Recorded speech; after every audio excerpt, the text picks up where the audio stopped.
Okay, so let us discuss the answers to the 15 bonus questions. Ayan. Okay. So first, when the nurse is assessing decorticate posturing. Okay? A patient who is exhibiting decorticate posturing. Now, pag kita na siya decorticate posturing, I know that the first thing that came into your mind is mo ni siya ang katong flexor, di ba? And your answer immediately went to this one.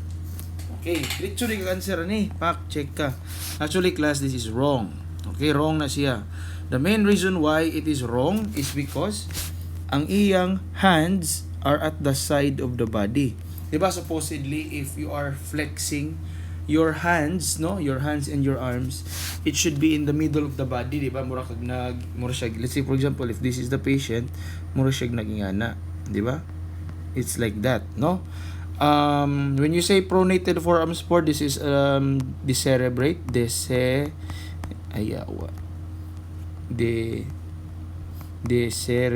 na siya, decerebrate.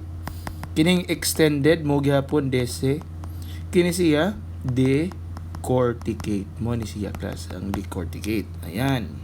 Okay, internally rotated lower extremities. What we mean by that is the legs, no, are rotated internally pasulod. Okay? So that is also a more technical aspect, no, of our decorticate posturing. Next is the intensive care worker who has increased ICP, is performing hourly assessment. How should the nurse first stimulate to assess for arousability? Now, I do not know if you remember this, but we have discussed this, diba? Ito ni siya gi-discussed. For example, if the patient is not responding, di ba? Not responding mo gina ang patient, no, di ba? In mental assessment man ni siya. If the patient is not responding, what we will do is first, we will what? Ang pangutana na is, we will what? Okay? Sabi to. Yes, paitaw na ako.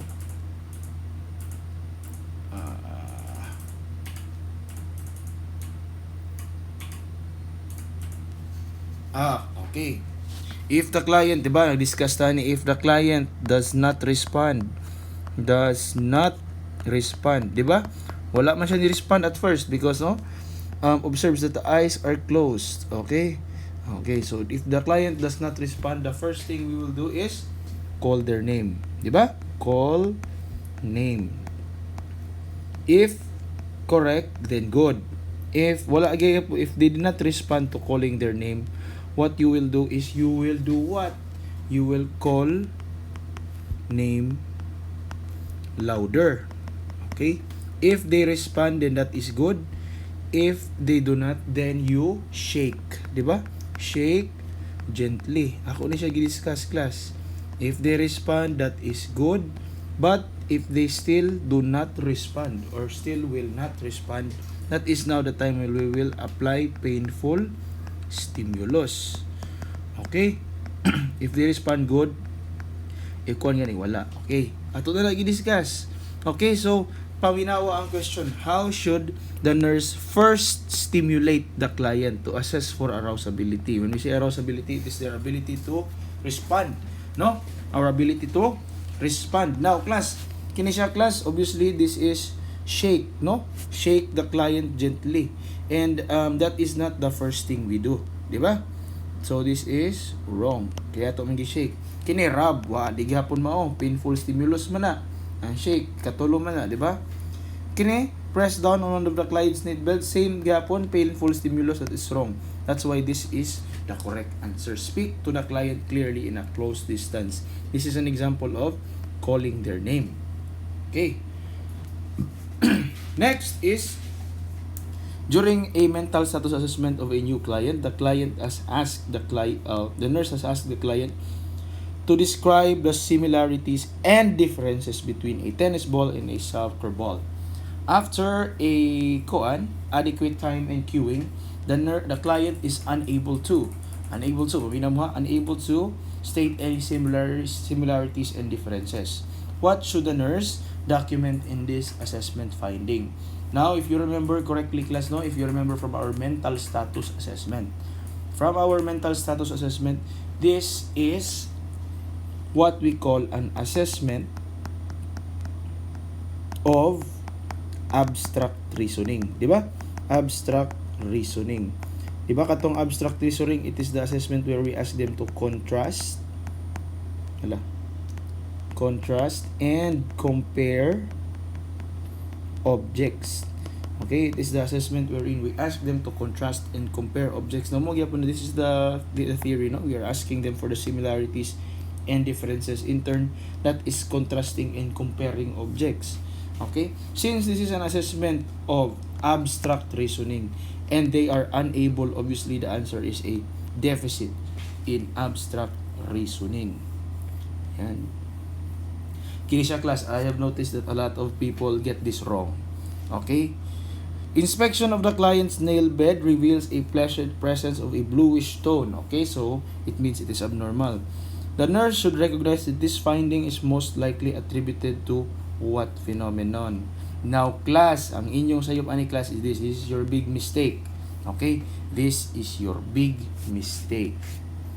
You kita mo class sa nail bed. You saw the nail bed and you immediately assume, I know, you immediately assume na this is capillary refill or it may be capillary refill, no?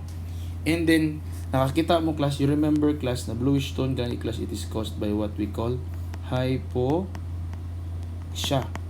Okay?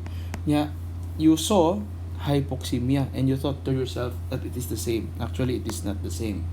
Okay? Mina mo, here's the difference. Okay?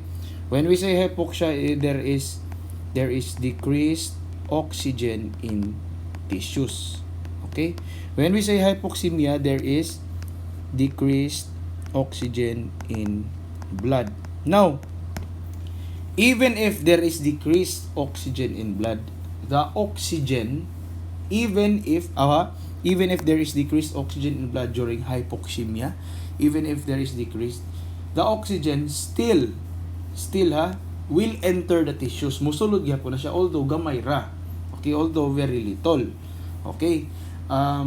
But most of the time normalize ra na siya, no?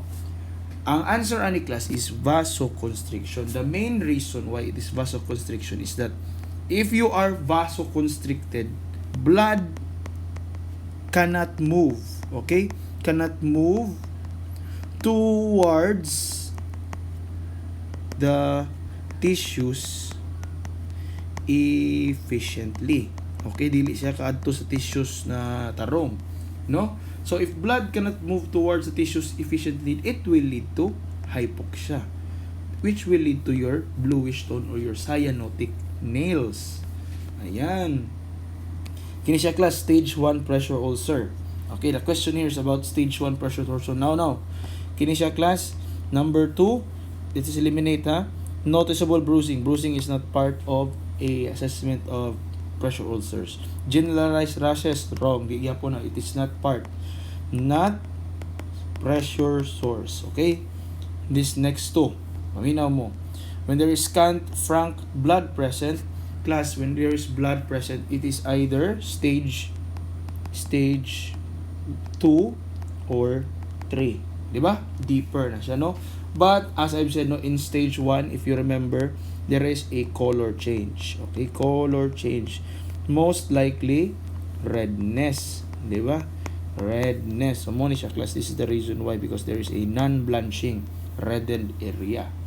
Okay? There is a non-blanching reddened area.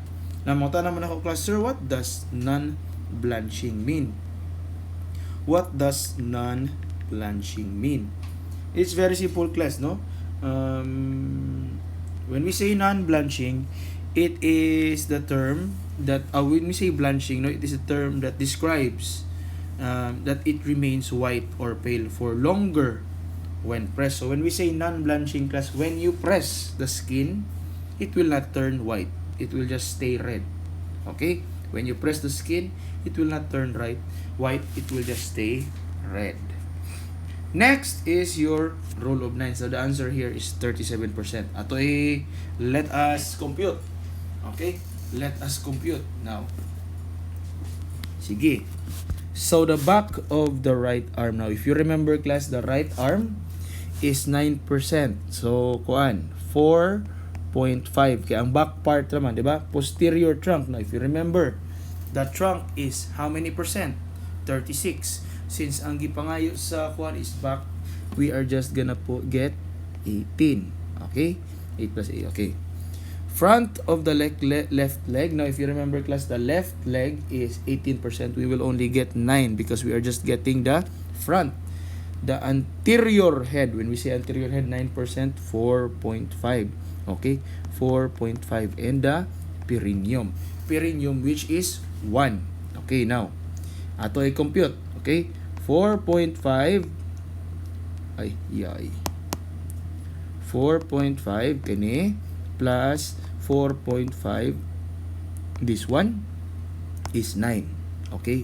9 plus 9 is 18. 18 plus 18 is 36. Plus 1, kaning sa perineum, plus 1 is 37. Ayan. 37. Next is we are gonna assess the client with remote memory.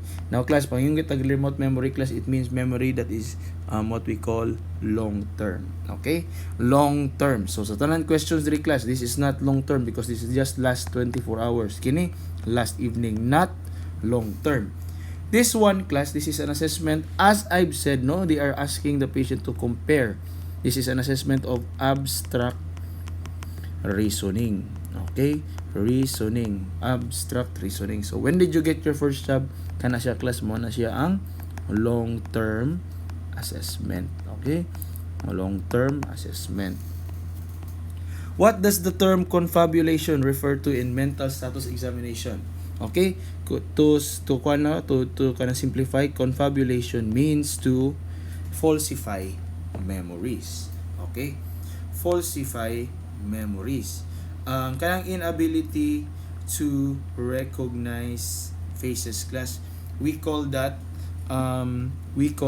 prosopagnosia. Prosopagnosia. Okay? When we say difficulty speaking clearly, class, that is obviously a type of aphasia. Okay? That is a type of aphasia. Now, kini class, repetitive movements. Okay? Unsa man na siya? Movements. Unsa man na siya? What type of what is the medical term for that? Actually, class, daghan gyud na siya medical term, class, no? It is a generalized term, pero mo na siya nga itong mga what we call mga tremors, mga chorea, so on and so forth. Okay, which of the following assessment findings would indicate a potential issue with executive functioning?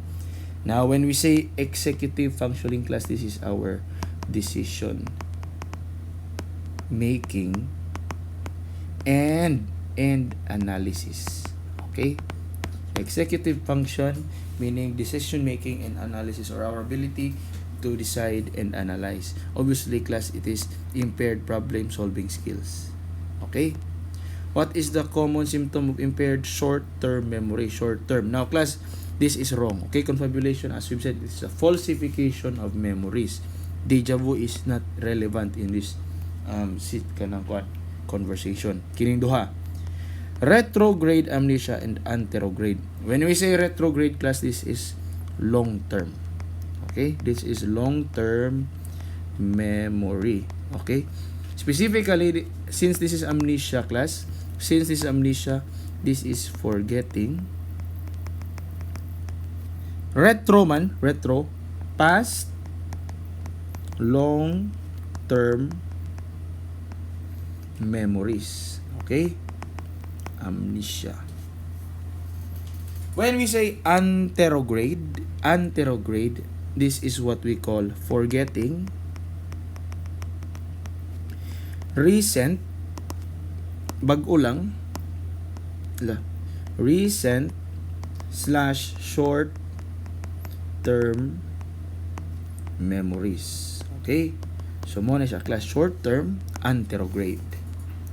Next is the nurse observes the patient exhibiting flight of ideas. Okay, when we say flight of the ideas, they are jumping from one idea to the next immediately. Okay, magdali-dali sila class no. Like for example, I'm gonna be talking kita mo sa katong duwa karon sa basket. Ayan, mo respond na akong kastorya and then mo na ako kalit. Abito no, when flowers are green, no? So that is one example of jumping from one idea immediately to the next, no? This is a common sign, This is a common sign if you did your research, especially if nibasa mo sa book of bipolar disorder. Okay?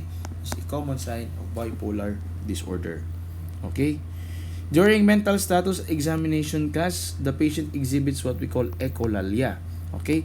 The nurse recognizes this behavior as, echolalia class is repeating what the examiner said. Specifically repeating what another person is saying. From the term itself, echo, it is echo. We are echoing, or the patient is echoing what you are saying.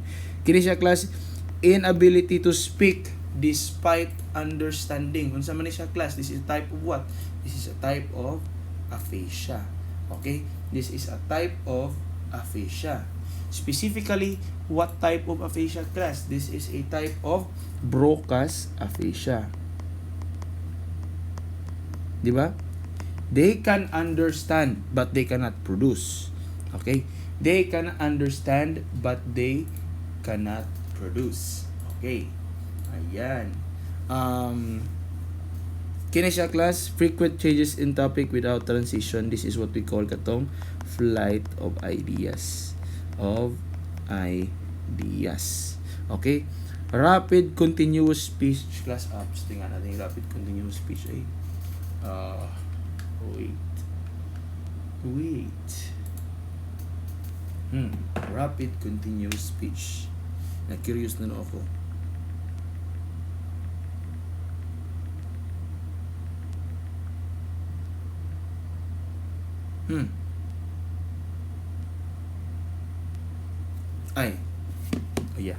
Pressured speech.